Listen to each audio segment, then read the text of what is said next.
The When Creativity Knocks team hit the road this summer to participate in the first ever Maker Faire Detroit.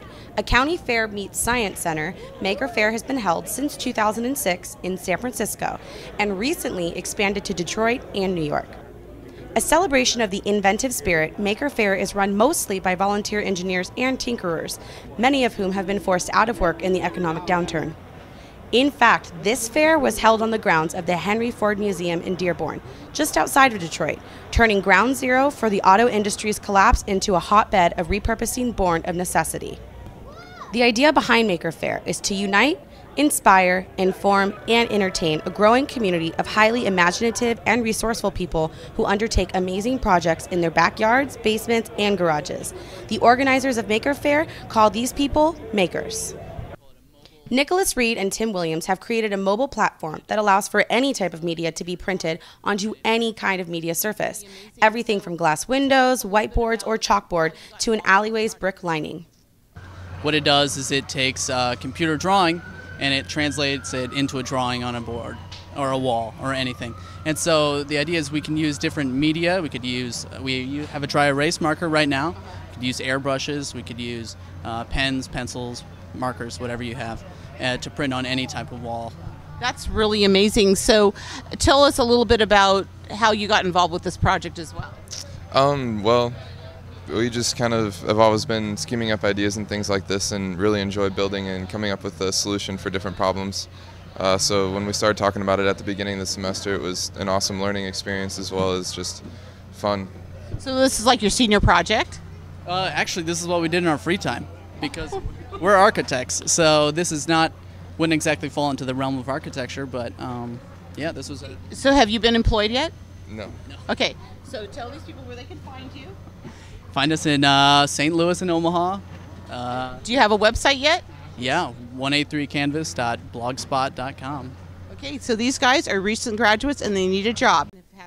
Another maker, one of our neighbors in the Automotive Hall of Fame, was Mystic Light Company, a Detroit-based company that creates fragrant soy candles. They're made out of soy wax, which is environmentally friendly. Okay. They have non-leaded wicks, which is a good thing also. When you light the soy, it's going to liquefy and it's going to totally evaporate out in the jar. Okay. I mean, totally disappear. Okay. So when you're finished with the candle, all you're left with is the jar. You know how some candles, you'll burn the candle and you'll have wax on the side of it? Right. Right. With this, it'll totally just evaporate out the jar. So the soy is beautiful. So I understand, Lamar, you're the guy in the kitchen melting the wax? Yeah, I'm that person. I'm sorry, not wax the soy. I take that back. It is soy. And Madeline, do you come up with all the great jars? Because you have some really unique and fun containers. I come up with the advertising gimmicks and the great jars and and that sort of thing. So this is great. So it's a little family business, and you it's a family affair. And operated business.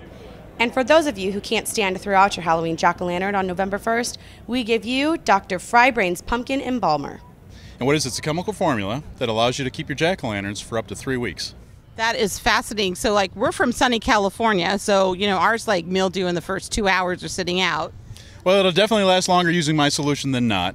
We're here in Michigan, and my test results show about 3 weeks of life out of a pumpkin. So no matter where you live in the country, it's still going to last longer if you use my solution if you don't. Okay. So they just use your solution, put it in a big bucket, mix it up, drop the pumpkin in. Am I close? Yes. And then presto, it's... Sure, you soak it overnight. Maybe up to 24 hours, take the pumpkin out, and then you use the same batch over and over for as many pumpkins as you want. As you might expect, Ford showed off its new vehicles, including a redesigned Fiesta and the mighty Mustang.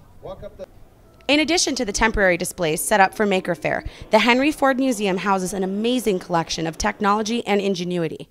You'll find everything from a variety of early farm machinery to a collection of vintage dollhouses.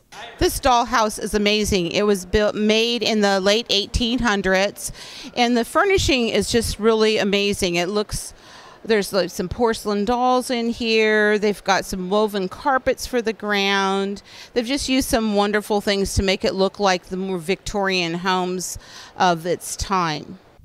Dymaxion, one of R. Buckminster Fuller's visionary prototype homes, was conceived and designed in the late 1920s, but not actually built until 1945. the Dymaxion house was Fuller's solution to the need for mass-produced, affordable, easily transportable, and environmentally efficient houses.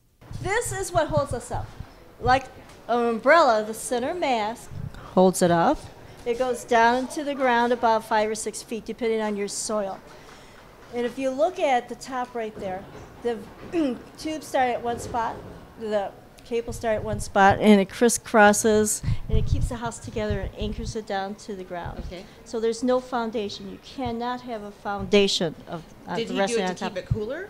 Well, no, actually to keep it off the ground. Tell you why. That ventilation cap that sits on some rollers, it has a wing on it, will actually turn. And as that turns, it forces the air in from underneath the ground, will come into the room, circle around, grab the dust, and heads out the top. Heroes of the Sky celebrates 40 years of aviation through the eyes of aviators, inventors, entrepreneurs, barnstormers, and explorers. The display includes a replica of Orville and Wilbur Wright's historic plane, the 1926 Fokker trimotor that Richard Byrd used to reach the North Pole, and a 1920 Dayton Wright RB-1 racer. The museum's showroom of automotive history features significant automobiles of the American experience, including this early Ford Model T, vintage racing hot rods, and many more.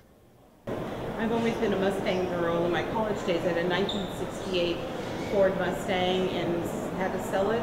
But over the years, I've always been close to my heart with Mustangs. In '06, when they came out with the new body, of course, now I have a Mustang again back in my life.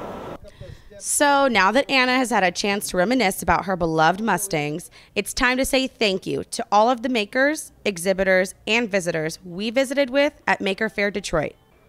And if you have an idea or invention that you'd like to share with the world, sign up for a Maker Faire near you.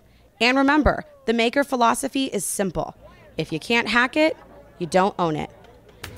Oh, and until next time, when creativity knocks, open the door.